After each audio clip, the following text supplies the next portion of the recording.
We are Women Matters in June 2025. And before we start, we do, as always, check-in. We might talk about what in our life is worth celebrating at the moment. So I give over to Vienna. Well, thank you, Heidi. As I mentioned, my husband and I shall be celebrating our 60th anniversary. So that's the diamond anniversary. So I have diamonds, plastic diamonds all around, and we will put them on the table. And yeah, so it's quite very sentimental because we have also a picture show that will run all the time, and all these, and most of these things sort of retreated into the background, but now when you look at them, of course, you get sentimental. And the other thing that really challenges me is that we don't have an elevator in our house, and because it broke down, and it's 1 week and it will be another week more. So that's really a challenge, how to organize shopping and getting out of the house anyway. So it's a challenging time, let's put it this way. Okay, I pass to you, Gina. Thanks, Monia. We just celebrated our birthdays. My husband's was on the 4th, and mine was on Saturday, the 14th. So we celebrated his with some friends in our neighborhood who have shared a birthday. And then we celebrated ours together, just the two of us, in a very lovely restaurant near our boat. And then yesterday with friends. So we had our shared cake yesterday. So we're celebrating that. And, it was also Father's Day. So that's a little sentimental for fathers here and Heavenly Fathers.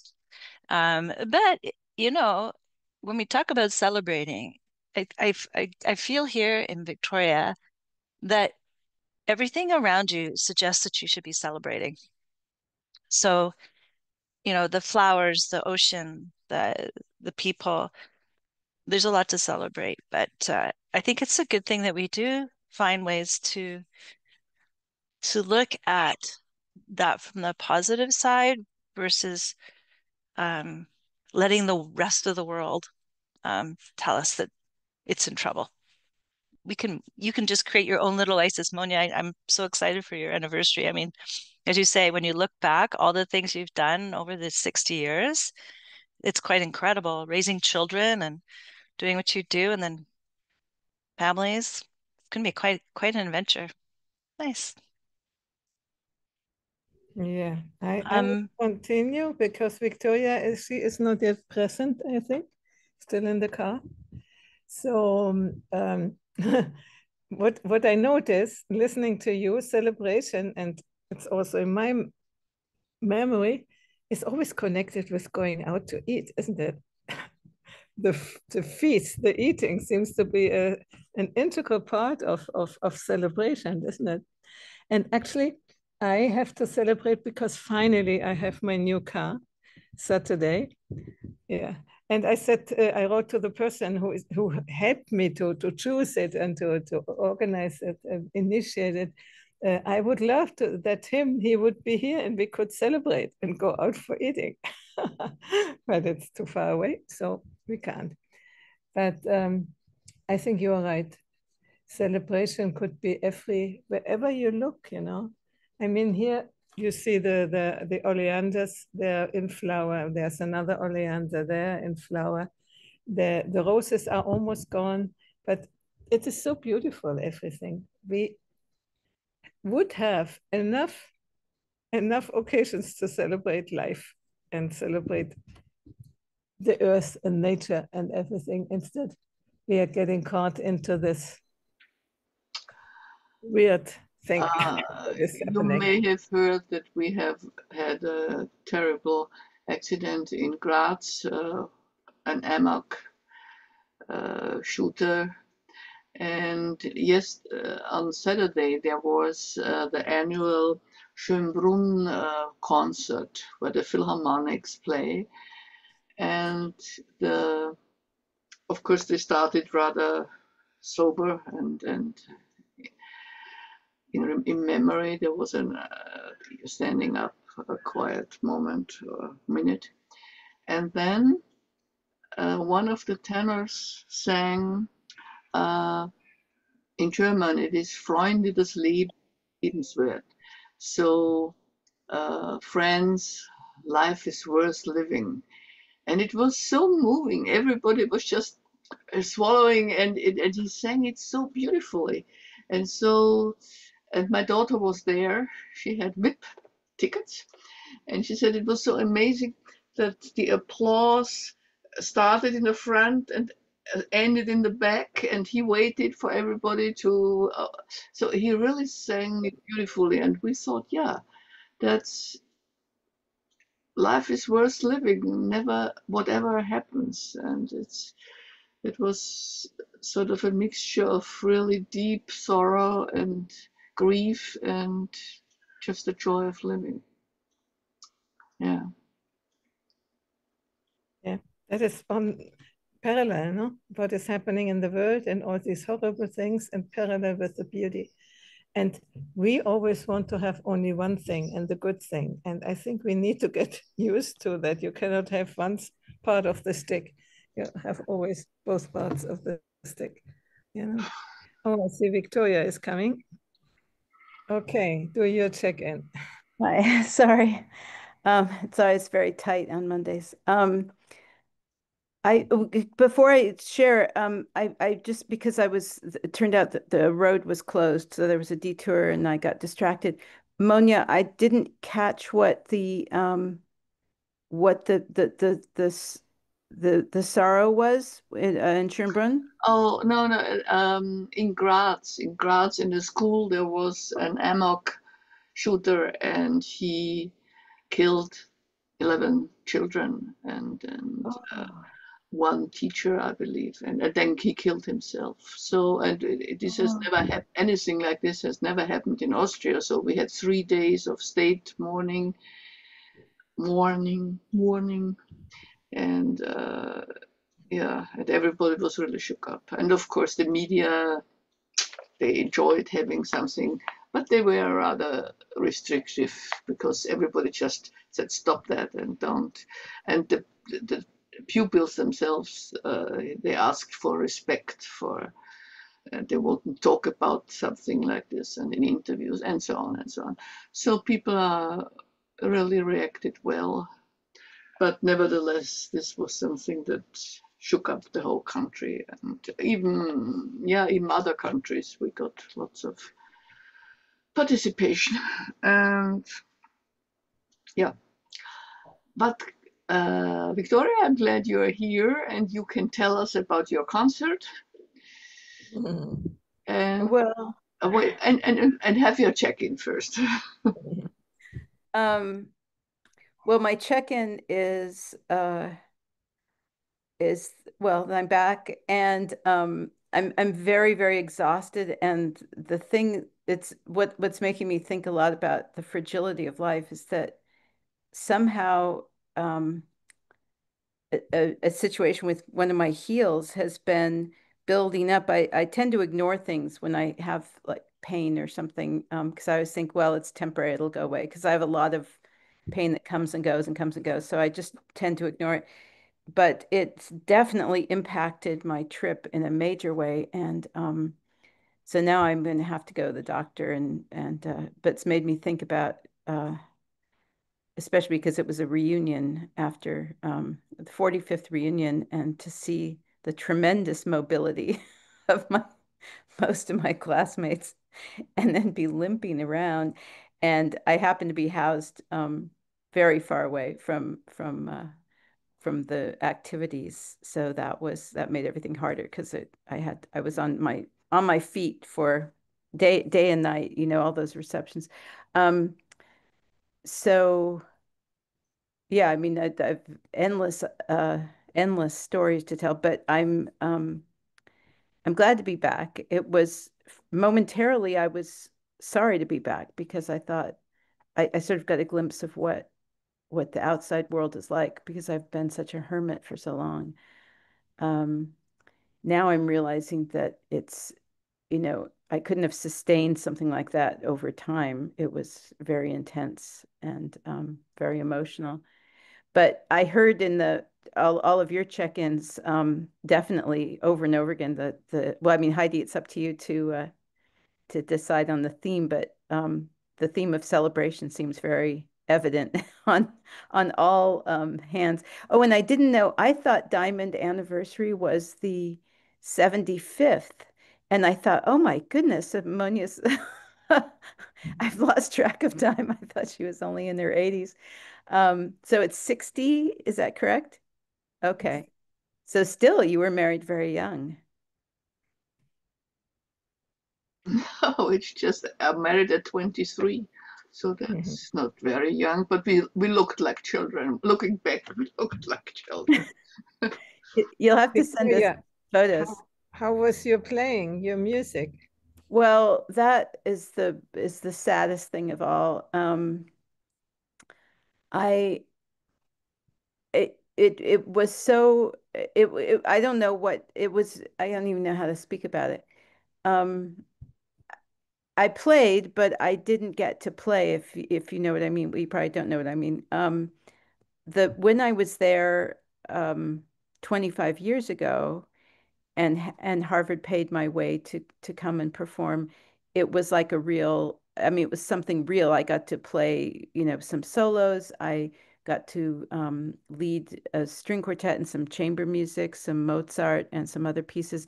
It was, I mean, it still was only, part of a large memorial service. So even then, it wasn't like a concert in the sense it was only a couple of minutes, um, but it felt worthy in the sense that, they a lot of expense and a lot of, Sturm und Drang was exercised to get me there then to do this. And I feel like I definitely did what, it was worth it for them and it was worth it for me, etc.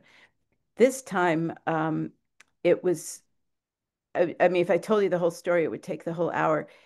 Suffice it to say that the man who made it possible for me to come, who was um, the mastermind behind this whole event, it ended up being a show about him. He's very narcissistic. It was an amazing show, I have to say. It was a very complicated choreography of the choir splitting up into groups, sometimes being amongst the people, sometimes filing in and filing out, coming in and out of various chapels and rooms and going around in a snake-like form and ending up on the front steps of where the pulpit was. This is all in the church.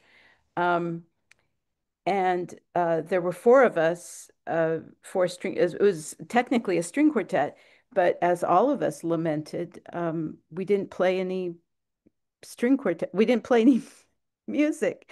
We were just doubling the parts of the choir, um, and we weren't told. There was no time. I mean, in all of the machinations. I have a huge book that somebody left behind that I brought home as a kind of a exhibit a book this thick with instructions of down to the minute, like a military operation. 158, so and so is in this seat. Maps, diagrams, where people were supposed to be, where they were going, where they were coming from. And he never printed out the music for us, for example. We had to awkwardly try to read off the choral part, and we had to take someone else's choral part so that we could have music. Then he had to share with somebody else. It was, I still can't fathom it. And the thing that, the reason I'm carrying it as a big burden in my heart, I still haven't decided what to do about it, is that I feel like it was a terrible waste. That and I was debating back and forth, should I take my expensive violin, which is currently uninsured, or take a cheaper violin if it's stolen, it's not the end of the world. And Beatrice then said, take, Mama, you want to be happy playing, take your beautiful violin. And anyway, I don't want to take up too much time, but it still hurts a lot because I feel like it was completely pointless. I mean, I could have not been there and it wouldn't have made any difference. That would have been the same event, really. Um, so so it was, yeah, and it wasn't that I wanted to be profiled or featured as a soloist or anything. It wasn't about ego. It was just about making a contribution. Um, it was a really, as you've walked with me through, I don't know how many months of anxiety and torment, even making the decision to go. And I don't know, it's so ironic. I still can't process it. So, but I did what I did in good faith. I almost feel like, I should come up with the money myself and pay them back. But then I thought, as a friend of mine said, it has nothing to do with me. It's not my fault. And I even, right up until the last minute, I think I told you a few months ago already, like 3 months ago, because he was preparing the program, he asked all of the musicians to submit the pieces they would like to perform. And he specifically said he would like me to play the prelude for the service.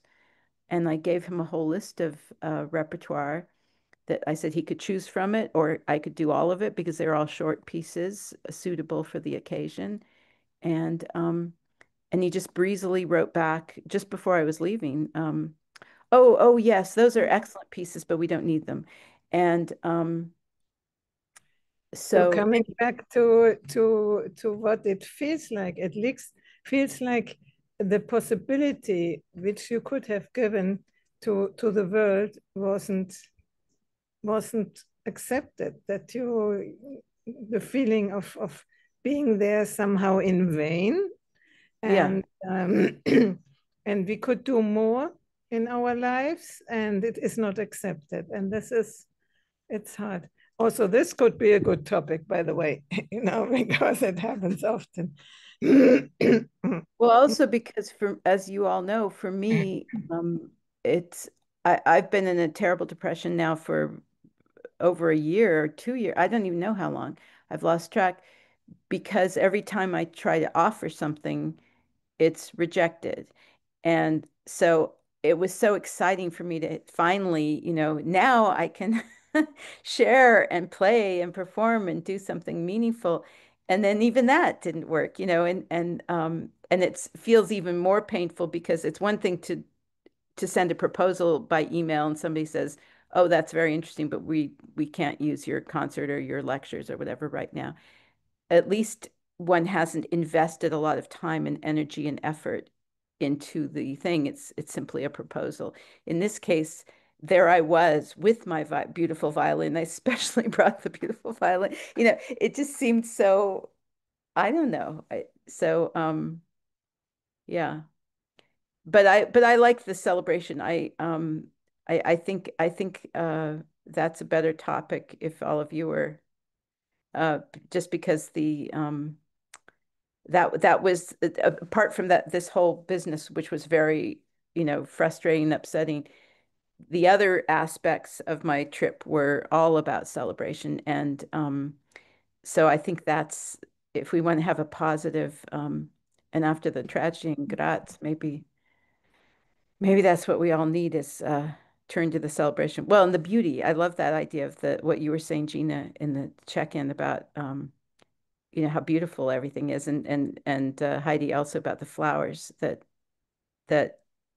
uh, it's important we can't live in sorrow and grief and despair, and life is about the positive and the negative, to hold them both. So, and I think our society is encouraging us to go totally down the negative path, like you were saying, Monia, about the media. The media the media is totally frustrated when there's nothing horrible to report. If it's just happy things, they're going to go out of business. So they think. So I'm all for celebration. I want to connect this a little bit with the experience of not being able to give what you could give. And I'm wondering, Gina, is this the reason why you took on to study again to be able to yeah.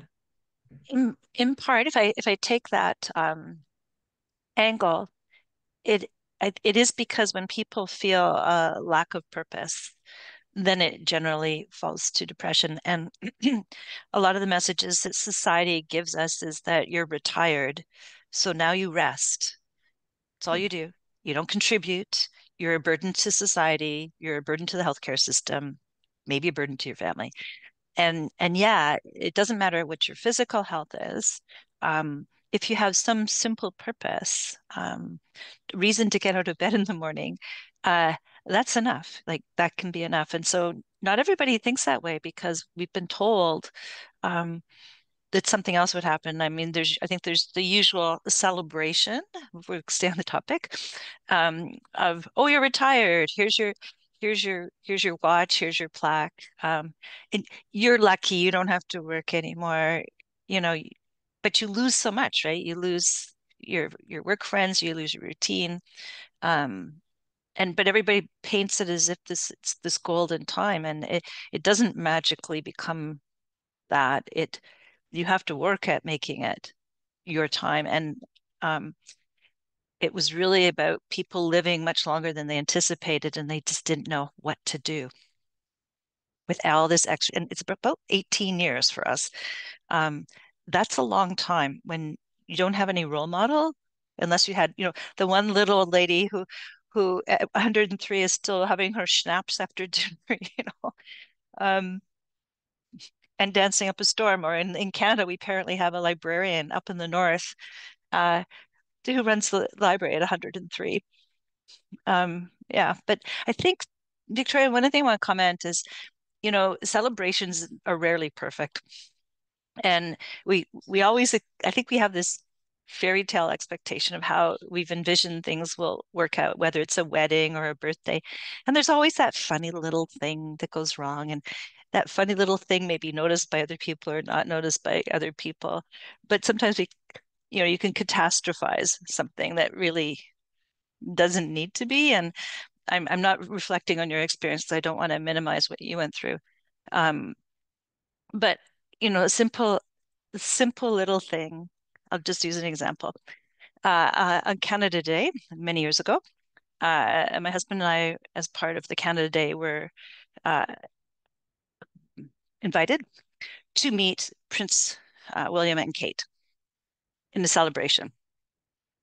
So we were lined up so they could be introduced by is it Chair of the Black Rod? What's his name, Bruce?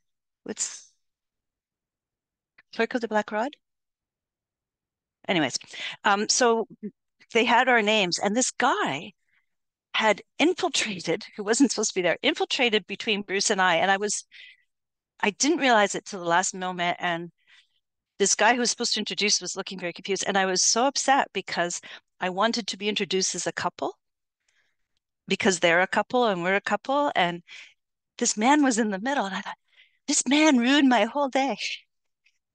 And in fact, I'd let him do it, but it was me. And, it didn't interfere with Kate saying, "Oh my, what a pretty hat and dress you have." If I could have just focused on that joyful moment versus I wanted to be introduced as a couple, not with a stranger between the two of us. So, but I tend to make things in my head how I want them to be perfect, and sometimes they're not. But yeah, I still got introduced to Prince William and Kate, so it all worked out. It's all about expectations, no? And when Yes. the expectations are The not Buddha met, would then say so. I just read Ken Wilber again, as I said, the post-truth world,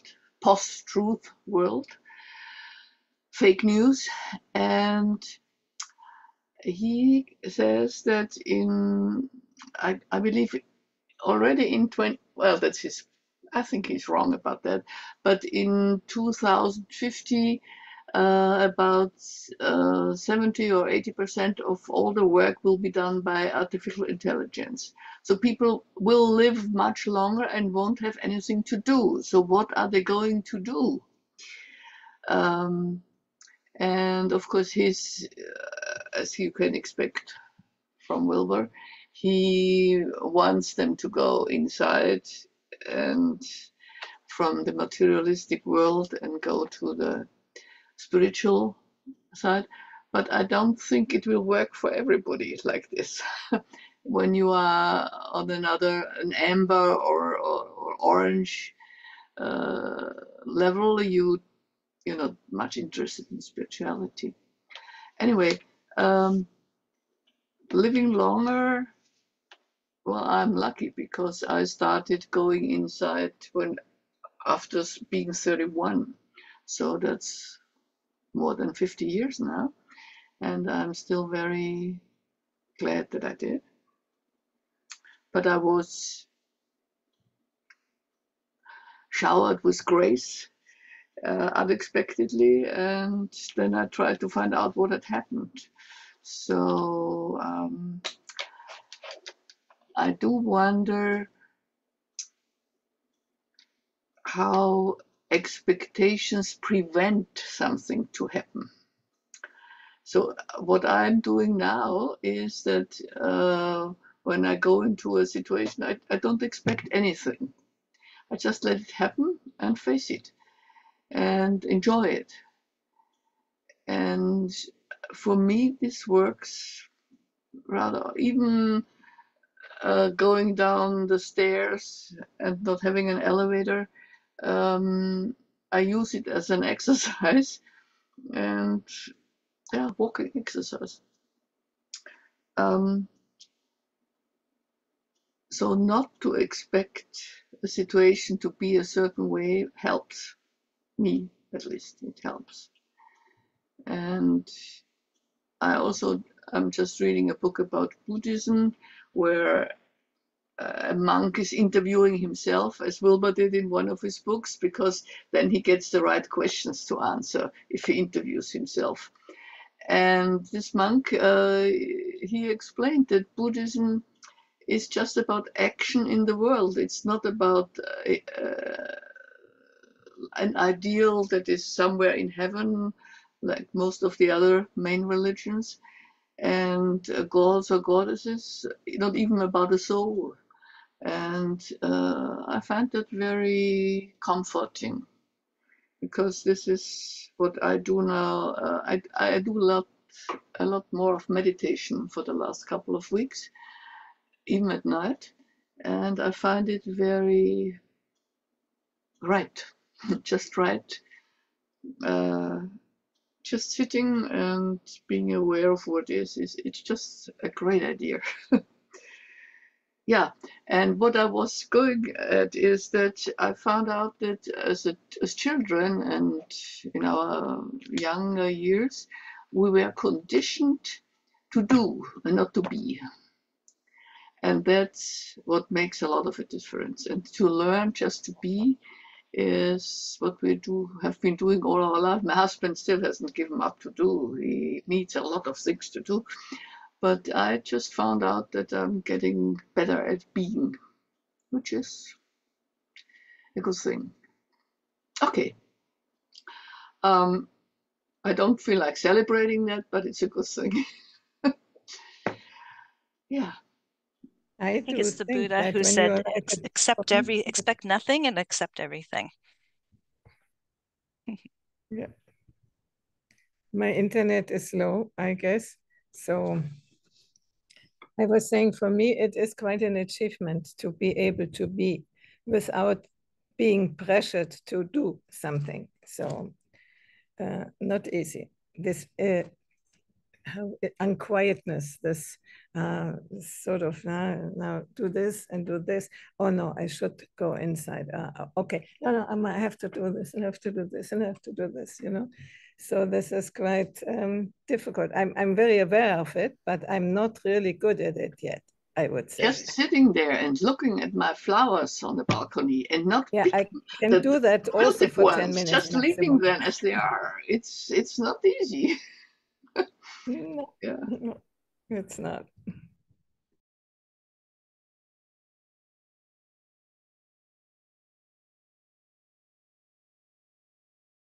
Yeah, I have I came home to an email. I was off the grid, so to speak, for the whole. I ended up staying 3 days longer than I originally planned. So I came home to a lot of emails, and one of them was a 10-day retreat that I had applied to many, many months ago and completely forgotten about, based in the UK in Gaia House, which is in Devon. Uh, anyway, long story short, it was with one of my very favorite teachers who's American. He's here in California. Anyway, I came home to an email that said, because I was on a wait list for months and completely forgot, and it said, "Oh, we have some openings, and if you still would like to come, please get in touch." And I literally managed to get registered and into the retreat 1 minute before the first meeting. But but here's the thing, it's a retreat on the jhanas, which are the deep states of concentration in Buddhism. And it's the third time I have taken this 10-day retreat. It's always on Zoom because the main teacher is in Oakland, California, and then he has two assistants who are in the UK, and people are all over the world, so it's on Zoom.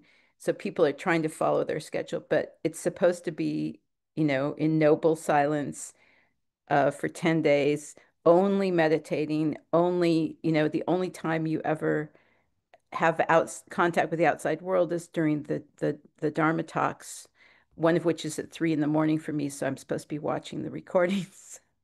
I'm going to the live ones. Anyway, apropos of what you were just saying, it's this that I'm still, years after I've started on this path, fighting this battle of just being still and even just being still, and so I'm happy as a clam, with the Dharma talks. I'm typing and typing and typing, which I'm not supposed to do. In a live retreat, you wouldn't have a computer or a notepad or anything. You would just have to take it in. What you can take in and what you can't take in is fine. You just absorb what's possible. But no, of course, I'm writing everything down and just loving it. And then there's a question and answer period, and I have a million questions, and I'm raising my hand, and it's just so fabulous. And then these hours in between, the battle to just, look out the window, sit still. Okay, Monya. Well, it's now the second time that you mentioned that you are fighting a battle, which means you give inner energy to what you don't want. Oh, well caught. Let it be. Well caught. Absolutely. Yeah, because I'm immediately in a guilt state, and then I'm paralyzed by guilt. And then I think, oh, should I write to them and tell them I'm unworthy? But then what difference would that make? I'm already in it. Like, you're right. You're right. It's resistance. Yeah. I'm instead of just being, yeah, thank you. But You're that was welcome. that was that was worth the whole retreat. Um, yeah. It's that striving, and that's the supreme irony, striving to do nothing. The battle, the battle to the battle to sit in peace. Yeah, touche. Thank you. Thank you. That was brilliant. I didn't say it's easy, but it's just worth noticing. No, absolutely. You should have been a therapist. Yeah, it's I am that a ear. therapist. You are a therapist. It's that ear for language, hearing what, Yeah. yeah. Thank you. And still there is a reason to celebrate because we are getting aware of all these things, Yeah. And it was not some 10, 20, 30 years ago. If you told me all these things, I would say, oh, what is that?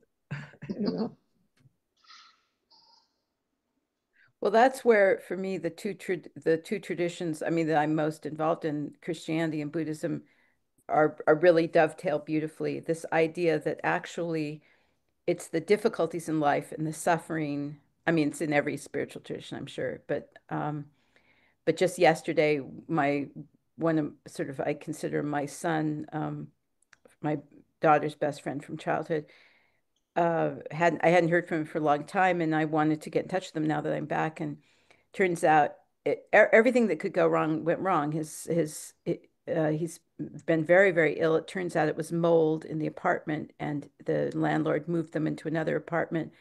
Um, but they're still very sick, he and his mother. A young kid whipped around a corner and totaled their car. They don't have a car now, so now his mother can't get to work. He can't get to work. His hand, he's a cellist and a pianist. His hand was so bruised because he was driving from the impact, trying to avoid this kid hitting him, that he can't play now. Um, and just one thing after another, and my heart was just breaking because already he struggles with profound depression and a lot of psychological issues.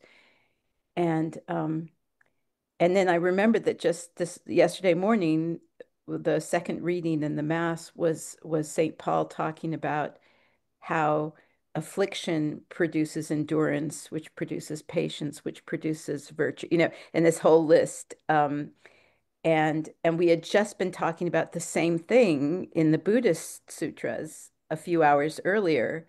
So it was all conflating. And so I sent him a text with all the, writing that down so that he would realize, even in all this suffering and all these problems, which are overwhelming for him. I mean, I think they'd be overwhelming for anybody, but especially someone who's depressed and has trouble, mobilizing. Um, I just felt compelled to sort of put a positive spin on it for him that oh, this is an opportunity. And he's very spiritual, so I know he wasn't taking it, he wouldn't take it amiss. I think he I'm sure he took it the way it was meant in love. Um but realizing even at my reunion, the uh there was a big survey conducted, and I don't know how many people filled it out, but quite a few, at least 500 people filled it out. And it was very, very long and very exhaustive and exhausting. And then at the reunion, they presented the results in a very entertaining way with lots of humor and PowerPoints and stuff. But what struck me, I realized at the end of it, basically, my classmates are like just giant teenagers now, old, giant, wealthy teenagers. That it's all about it's the hedonism is, and sure enough, the final event of the reunion, there was a dinner dance, and they hired a DJ to play all the songs from, like, I don't know, the 70s. I didn't recognize any of them. So I thought, okay, I was an outcast then. I'm an outcast still. When they sent out a form, you could write what songs would you like to hear at the dinner dance? And I wrote, Glenn Miller, Benny Goodman. And she wrote back and she said, Victoria, that's before our time. I said, those are ageless, those are eternal. Anyway, there was, needless to say, none of that. But realizing in this survey, the priorities were, are you wealthier than your parents were at your age? Are you wealthier than, have you achieved your financial expectations? Do you have a second home for vacations? On and on and on. And I only realized at the end of the whole thing, and thinking back to when I filled out the survey, how painful it was for me. There was no mention of loss. And these are people, I'm 66 years old. Many of us have lost our parents by now, and other loved ones, and I lost my husband, which of course is totally unusual, but I mean, for my age. But there was no mention of it at all, any kind of loss, even the death of a cat. I mean, it's interesting. This focus was turning away from any kind of suffering, or there was no mention of the spiritual at all.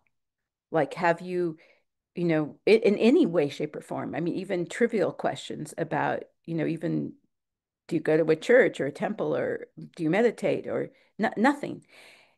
And so that was for me very significant to realize. And in the retreat I'm in right now, the main teacher, who's the reason I joined the retreat, Lee Brasington, he's an American, but he was the most ardent disciple of a Buddhist nun who took the name Aya Kema. And, oh, okay, Manya Nezar, and she was German. And it's I just love, I mean, of course I didn't get to experience her, but through him, because he was her greatest disciple, and he was, you know, authorized to teach her teachings. Um, and just at the beginning of the retreat, he said, Ayakema, famously said, we think our senses are an amusement park. And we we live our lives with this idea that just everything should be pleasant and enjoyable. And, it's the whole greed thing of Buddhism. Um, but I've been thinking about that a lot and thinking back to that reunion that, yes, it was very joyful in the way, and it was celebratory, apropos celebration. Um, it was wonderful in many ways, but it was strangely superficial. And in that whole trip, the most significant experiences I had were that for the first time, I met um, three three of my Dharma buddies from Zoom. It would be like meeting you in person. There were three of them that live in the Boston area. And so before I even left San Diego, I reached out and I said, I'm coming to Boston. If there's any way we can meet in person. And I even got to go to the meditation center that I see on Zoom maybe 3 or 4 or 5 times a week. I got to go there in person and be part of a class. And the joy, it was like meeting my siblings. Well, not my my real siblings, the opposite. It was so joyful and so beautiful and so profound. And I thought, there it is. Like, I saw some of my best friends that I've known since I was 18 years old at the reunion.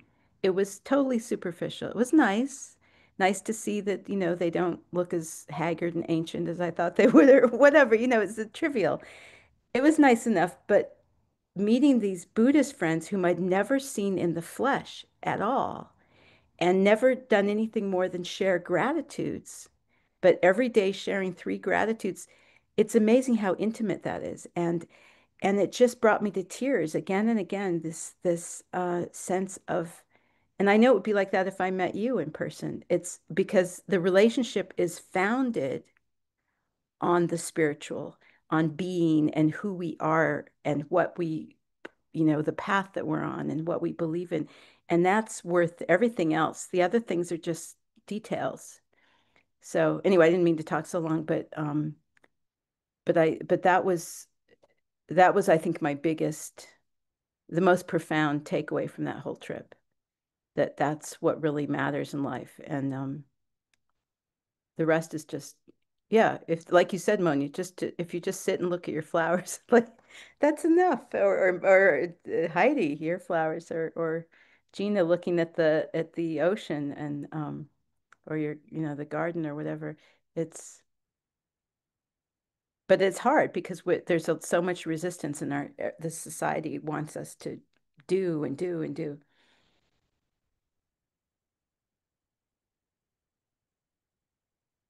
I'm going to mute myself in case I say anything.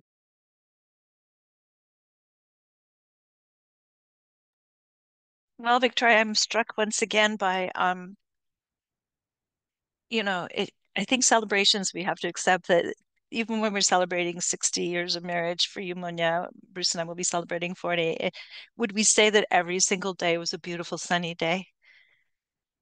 No, but there's more sunny days for now.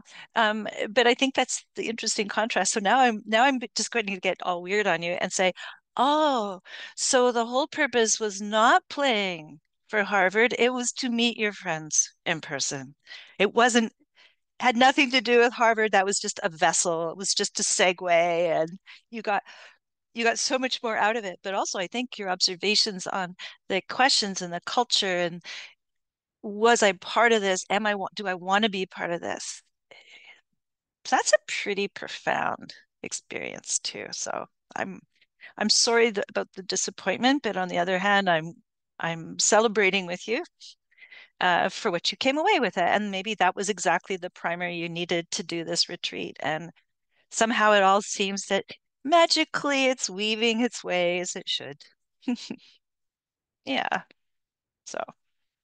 Absolutely. That's the jokes of the angels, as my late husband said. And just, I'm sorry, I said I wasn't going to say anything more, but just this morning, just before I saw you, I was at the lake, and there were only like 15 minutes to be at the lake before we were going to mass.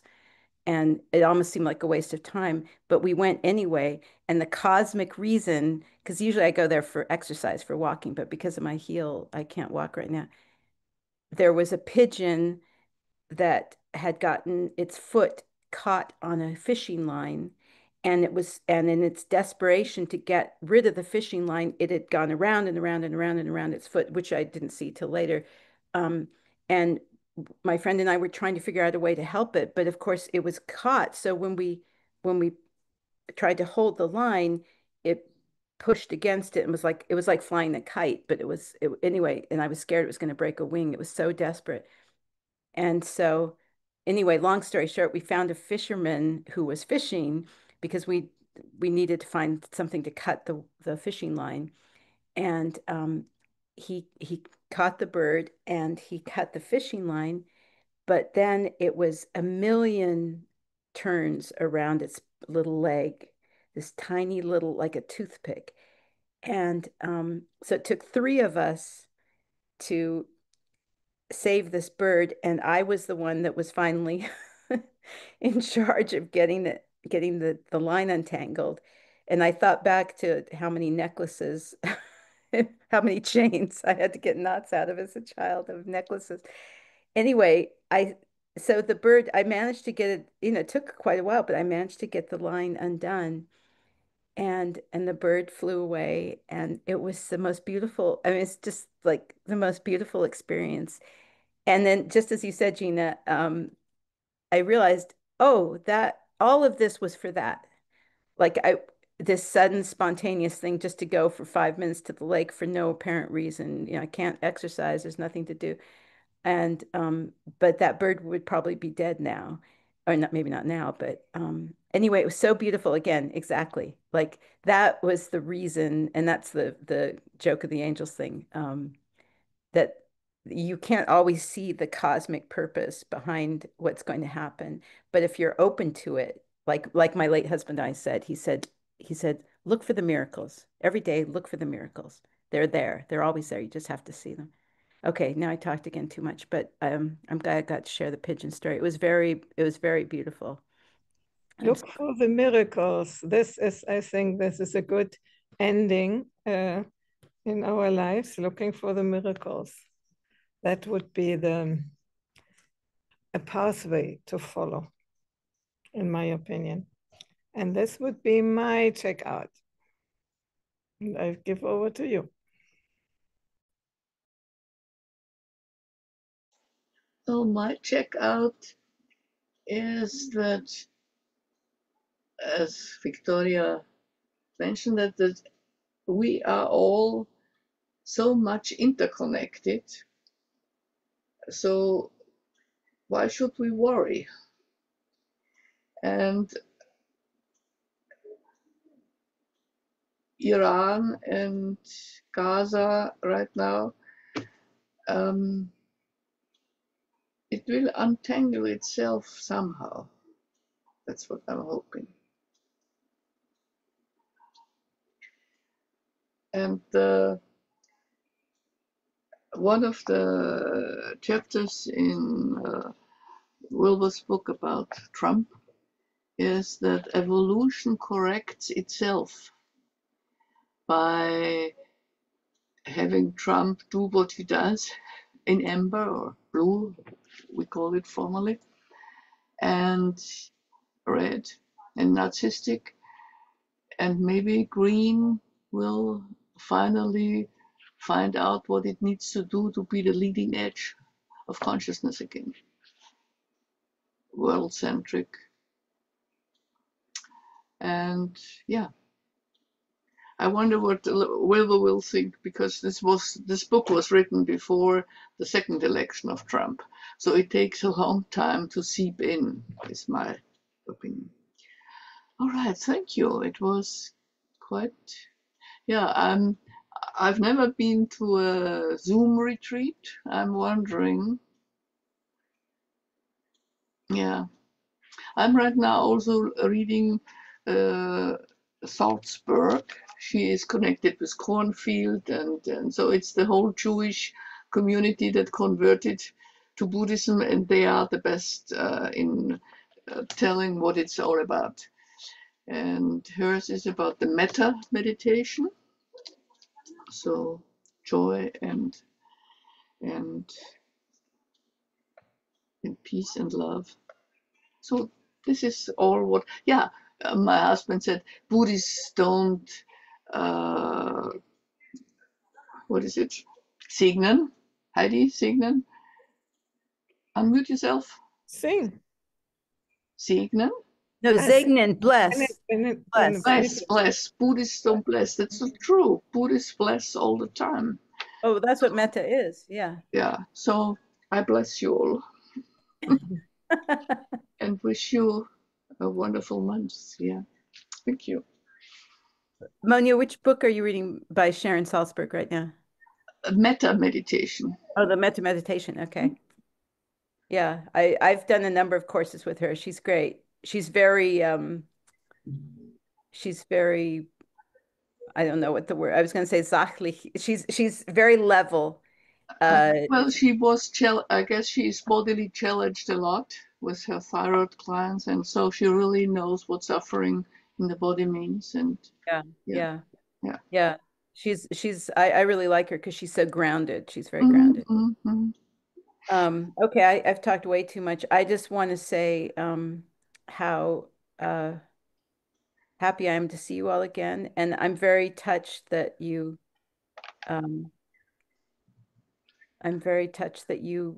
when I was still coming up the hill, I heard Monia say, "Well, I want to know how it went for Victoria."